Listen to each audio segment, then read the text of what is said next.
प्रसंगातला अंतिम क्षण महाभारतीय युद्धामध्ये दुर्योधन पडला आणि दुर्योधनाची मांडी फोडून टाकली भीमाने. दुर्योधन पडलेला आक्रोश करत होता. सगळेजण निघून गेले तिथून आणि दुर्योधनाच्या जवळ त्याचा मित्र अश्वत्थामा आला आहे. अश्वत्थाम्याबरोबर कृतवर्मा आणि कृपाचार्य असे दोघ जण आहेत.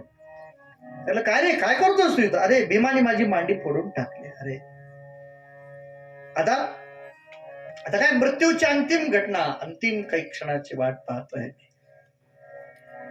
असं आहे म्हणे की मृत्यूच्या वेळेला त्याची अंतिम इच्छा विचारावी. काही इच्छा आहे का तुमची? आपल्याकडे विचारतात काय आहे का शेवटची इच्छा काय?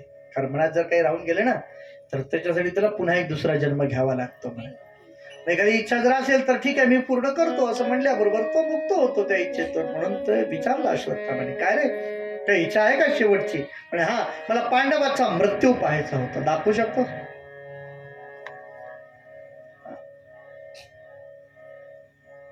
अश्वत्थामा रागाने उभा राहिला. अश्वत्थामाला राग आला.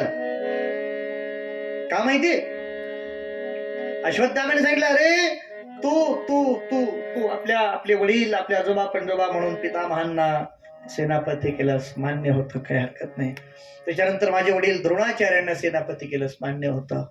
त्याच्यानंतर तू कर्णाला सेनापती केलंस, ठीक आहे तुझा मित्र होता माझ्यापेक्षा प्रिय म्हणून ठीक मान्य केलं. मला असं वाटत होतं कर्णाच्या नंतर तरी तू मला सेनापती करशील.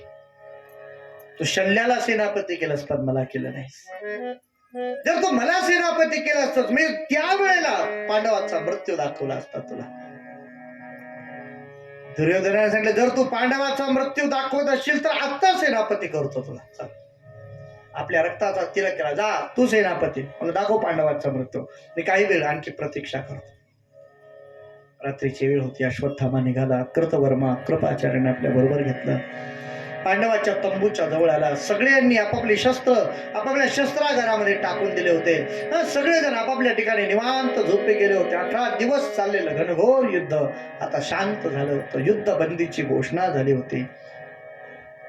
पांडवाच्या तंबूच्या जवळ आला. कृतवर्माला सांगितलं सगळ्या बाजूने आग लावून टाक, कोणी बाहेर पळून जाता कामा नये. कृपाचार्याने सांगितलं हातामध्ये तलवार घेऊन उभा राहा, जर कोणी बाहेर येऊ लागला तर त्याचा शिरच्छेद करून टाका. अश्वत्थामा एकटाच हातात तलवार करून आत शिरला. दिसेल त्याचं मस्तक कापत तो पांडवांच्या जवळ गेला. काही क्षणामध्ये तर 5 पांडवांच्या पलंगावरचे 5 पांडवांची खाड खाड मस्तक कापली, उपरण्यामध्ये बांधली, पाठीवर टाकून पळाला वेगामध्ये.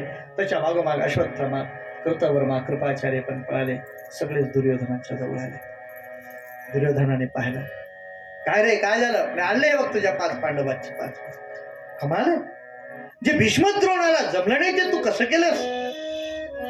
झोपले होते, झोपेत त्यांची मस्तक कापलीत आणि आणले. ते घे 5 पांडवांची 5 मस्तक. आपल्या समोर ती 5 मस्तक अंधारामध्ये चाचपायला लागला भीम.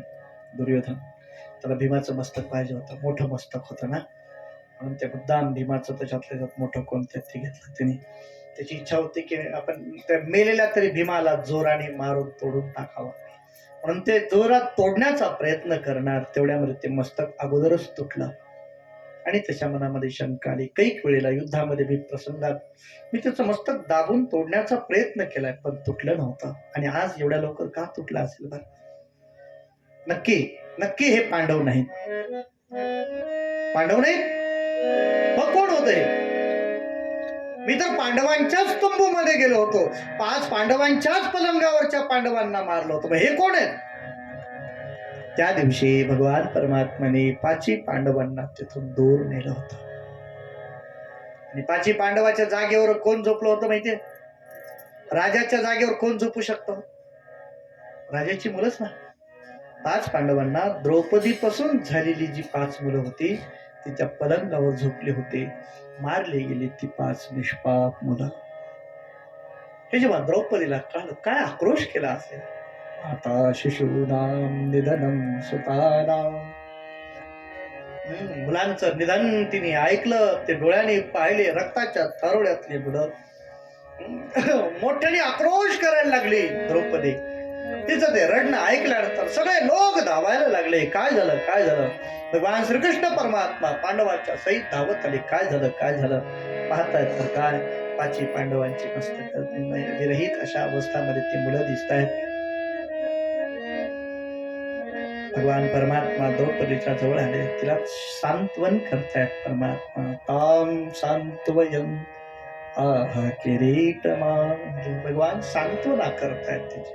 द्रौपदी, अगे युद्ध आहे, होळी असते की नाही, होळीचा सण असतो ना तुमच्याकडे. त्या होळीमध्ये काय असतं, ते सगळ्यांच्या घरच्या गौऱ्या आणून ते होळी पेटवतात. सगळ्यांच्या घरच्या गौऱ्या असतात की नाही. मग आपल्या घरातल्या 2 गौऱ्या द्यायला नको का त्याच्यासाठी? एवढ्या मोठ्या महायुद्धामध्ये सगळ्या परिवारातली लोक मरण पावलेत, आपल्याही परिवारातलं कुणी मरायला नको का? शोक करू नकोस. आणि ऐक, इतके दिवस वेगळं होत, पण आता तू सम्राज्ञी आहेस, आता तू विजयी सम्राटाची पत्नी असतो, असा शोक करणं योग्य दिसत नाही. भगवान तिला परोपरीने समजून सांगतायत. ती सांगते, भगवान काय कमाल आहे, तुमच्यासारखा सखा ज्याच्या जवळ आहे, पाठीशी राहतो, म्हणेल ते करतो, त्याची मुलं जर अशी मरत असतील, कमाल आहे. भगवंत हा वेदीची होणे वेगळी असते. हा एवढा आहे पात्र, ज्यांनी तुझ्या मुलांना मारले, बस मी तुला त्यांना तुझ्या समोर उभा करेन. भगवान परमात्माने रथ सज्ज केला. भीम आणि अर्जुनाला रथात घेतलं, वायुवेगाने निघाले परमात्मा. दुर्योधनाच्या जवळ 5 मस्तक दिसले. दुर्योधन गतप्राण झाले दिसला, मस्तक वापस पाठवण्यात आले. तिथं ते पळत असताना दिसले म्हणून त्याच्या पाठीमागे धावतायत परमात्मा. परमात्मा येत असलेलं बघून अश्वत्थाम्याने ब्रह्मास्त्र सोडलं. अर्जुनाने ते ब्रह्मास्त्र आपल्या ब्रह्मास्त्रामध्ये विलीन करून घेतलं, त्याचा उपसंहार केला आणि आपल्या भात्यामध्ये ठेवून दिला. पकडण्यात आला, भीमाने पकडलं त्याला, दोरणी बांधून रथाच्या पाठीमागे फरफडत ओढत त्याला द्रौपदीच्या समोर आणून उभं केलं. भगवान परमात्मा सा, हे द्रौपदी, तुझ्या निष्पाप झोपलेल्या मुलांची हत्या करणारा हा नराधम आहे, त्याला काय शिक्षा द्यायची तू सांग, ती शिक्षा देतो. द्रौपदीने जेव्हा त्याच्याकडे पाहिलं, द्रौपदीने पहिल्यांदा हात जोडले. मुच्यताम मुच्यताम एषः ब्राह्मणो नितराम गुरु. याला सोडून द्या, याला सोडून द्या. म्हणजे का? द्रौपदी सांगते, युद्ध बंद झाल्याची घोषणा आपण केली ना. युद्ध बंद झाल्यानंतर त्यांनी आपल्या मुलांना मारणं हा जसा अपराध आहे, तसा आता आपण त्यांना मारणं हा सुद्धा एक प्रकारचा अपराध आहे. सोडून द्या. दुसरी गोष्ट आहे, ब्राह्मणो, तो ब्राह्मण आहे. ब्राह्मणाच्या शरीरामध्ये वेद मंत्र राहत असतात, म्हणून त्याला शरीर दंड देऊ नये अशी शास्त्राची आज्ञा आहे. म्हणून सोडून द्या यांना. नितराम गुरु. शास्त्र असं सांगतं की गुरुच्या मृत्यूच्या नंतर गुरुचा पुत्र हा गुरुस्थानी असतो. हा तर आपल्यासाठी द्रोणाचार्यांसारखा गुरुपुत्र आहे, गुरु आहे. म्हणून आता त्याला मारता येत नाही. उच्चताम उच्चताम एषः. भगवान परमात्मा म्हणजे काय कमाल असेल. धर्माचं स्मरण कधी? 5 मुलांची हत्या झाल्यानंतर सुद्धा जिच्या अंतःकरणातून धर्माच्या बद्दलचं प्रेम यत्किंचितही चंचल होत नाही ना. भगवान म्हणले, म्हणून तर इथं राहतो ना. ज्ञानदेव म्हणे व्यासाचे आठवणा, ज्ञानदेव म्हणे व्यासाचे आठवणा, ज्ञानदेव म्हणे व्यासाचे आठवणा, ज्ञानदेव म्हणे व्यासाचे आठवणा, ज्ञानदेव म्हणे व्यासाचे आठवणा, ज्ञानदेव म्हणे व्यासाचे आठवणा.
पुण्याची गणना कोण करी?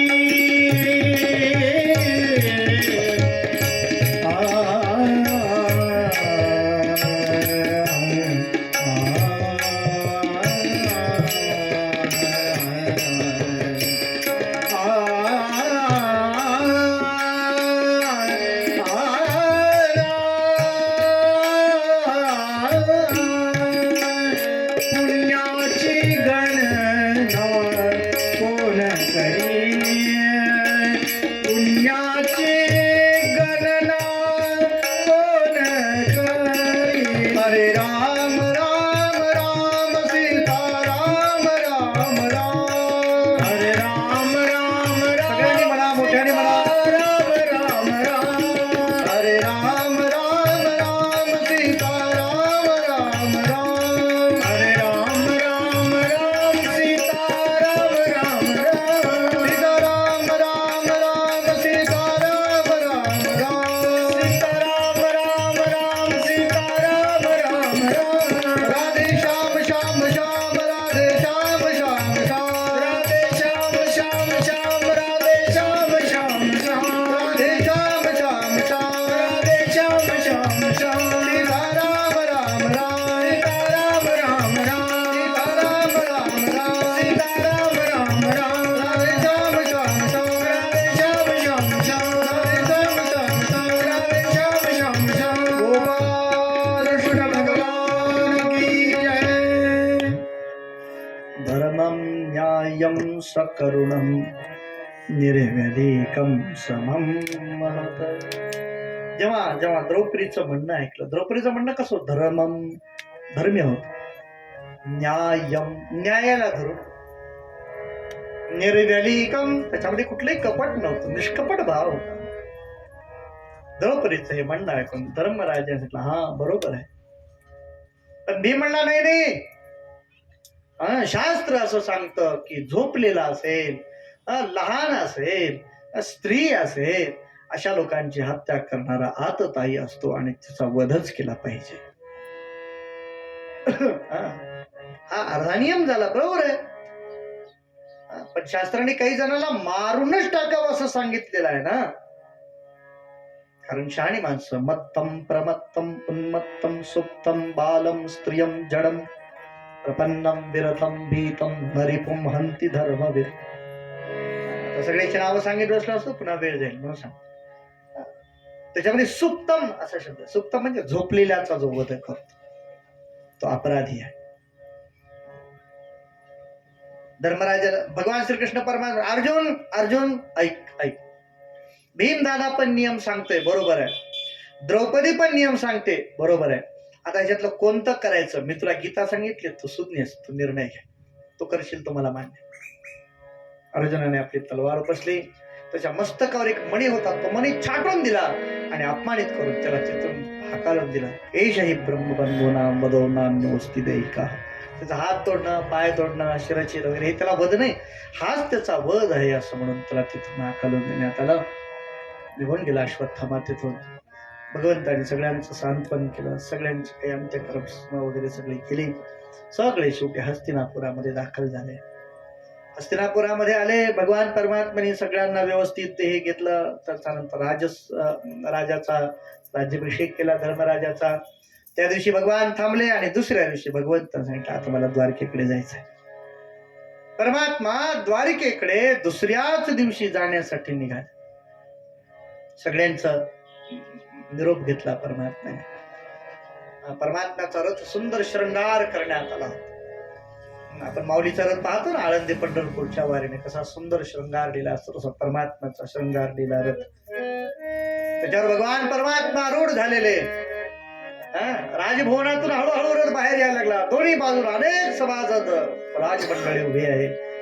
काही जण भगवंतावर पुष्पाची वृष्टी करतायत, काही प्रभूला पाहत आहेत.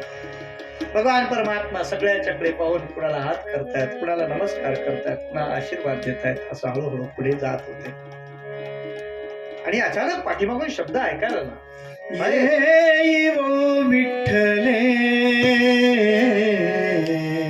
भक्त जन वत्स